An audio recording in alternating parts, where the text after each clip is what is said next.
शौर्य जो है वह हमारी नसों में हजारों वर्षों से बह रहा है, इसलिए हमारी सैन्य परंपराएं भी बहुत ही गौरवशाली है। रामायण और महाभारत के युद्ध से लेकर ऑपरेशन सिंदूर तक हमारे योद्धाओं ने अपने इसी शौर्य का परिचय एक बार नहीं बार बार दिया है। जब ऑपरेशन सिंदूर के दौरान मैं अपने जवानों से मिल रहा था साथियों, तो मैं निश्चित रूप से भावुक हो गया था। इस अवसर पर मैं समझता हूं आयोजन के नाम यानी शौर्य संध्या पर भी कुछ बात होनी चाहिए।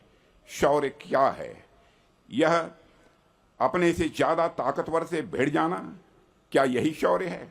या फिर युद्ध में अपने कौशल का परिचय देना शौर्य है? हाँ, निश्चित रूप से ये शब्द शौर्य की मिसाल हैं, शौर्य के उदाहरण हैं, लेकिन मुझे लगता है कि शौर्य केवल शारीरिक शक्ति या युद्ध कौशल का नाम नहीं है। शौर्य हमारे मन की वह अटल अवस्था है जहां राष्ट्र प्रेम के आगे सारे सुख, सारे मोह, सारे भय यह व्यर्थ हो जाते हैं। शौर्य वो दिव्य भाव है जहां हमारा एक सैनिक अपने माता पिता, पत्नी और बच्चों के स्नेह के बंधन से ऊपर उठकर मां भारती की रक्षा का व्रत लेता है। जब आप एक सैनिक के जीवन को गहराई से देखेंगे मेरे साथियों, तो आप यह पाएंगे कि शौर्य का पहला पाठ हमारे सैनिक अपने घर से ही सीख कर आते हैं। सेवा का भाव, राष्ट्र और समाज को हमेशा खुद से आगे रखने का यह भाव उन्हें बचपन से ही सिखा दिया जाता है।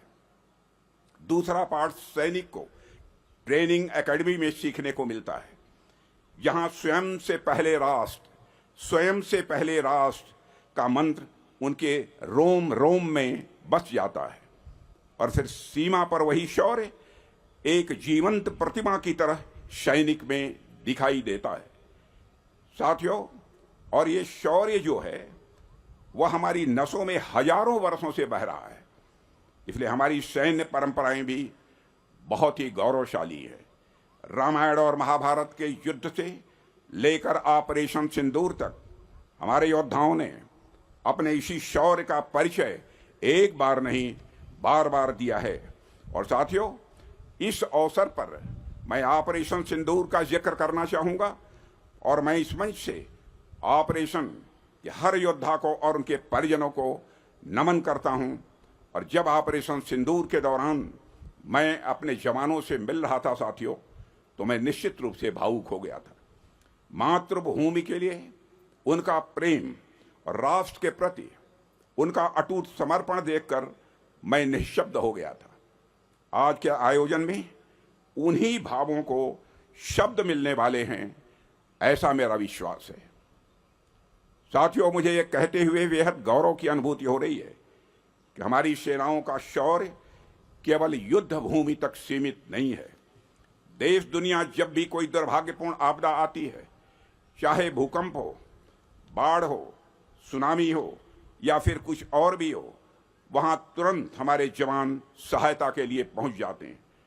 और हमारे सेनाओं की यह विशेषता है कि वे बंदूक उठाते हैं तो भी लोगों की रक्षा करने के लिए उठाते हैं, और जब बंदूक वह रखते हैं तो भी भोजन और दवाइयां लेकर पीड़ितों की रक्षा और सेवा करने में वह लग जाते हैं।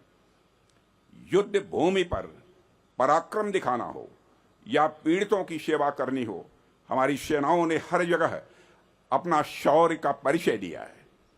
साथियों, यह महज एक संयोग नहीं है कि आज का यह कार्यक्रम कर्तव्य पथ के समीप आयोजित हो रहा है। यह वह स्थान है जहां भारत की आत्मा एक साथ कई रूपों में प्रकट होती है। हम जहां खड़े हैं वहां हमारे एक छोर पर हमारी संसद है, जो लोकतंत्र की जीवंतता और हम सबकी सामूहिक इच्छा शक्ति की साक्षी है। और यह कर्तव्य पथ हर भारतीय को याद दिलाता है, अधिकार नहीं बल्कि कर्तव्य हमारी पहली प्राथमिकता है। और इस कर्तव्य की पराकाष्ठा की जीवंत गवाही देता है हमारे बगल में स्थित वार मेमोरियल, जहां उन अमर शहीदों के नाम स्वर्ण अक्षरों में अंकित हैं, जिन्होंने अपना सर्वोच्च कर्तव्य निभाया है इस देश की रक्षा के लिए। पास ही हमारा कर्तव्य भवन और सेवा तीर्थ भी है, जो नागरिकों की सेवा और समर्पण का एक नया तीर्थ है। इसकी कल्पना यदि किसी ने दी थी तो हमारे यशस्वी प्रधानमंत्री आदरणीय नरेंद्र मोदी जी ने ही दी थी। तो आप देखिए आज का यह आयोजन आर्किटेक्चर और इमोशन के जिस चौराहे पर खड़ा है वह अपने आप में इनक्रेडिबल है, यानी अपने आप में वह अजेय है। राजनीति हो या क्रिकेट, देश विदेश की ब्रेकिंग हो या आपके मोहल्ले की बड़ी खबर, सब मिलेगा एक ही ऐप में, सबसे तेज और भरोसेमंद। अभी डाउनलोड करें दैनिक भास्कर डिजिटल।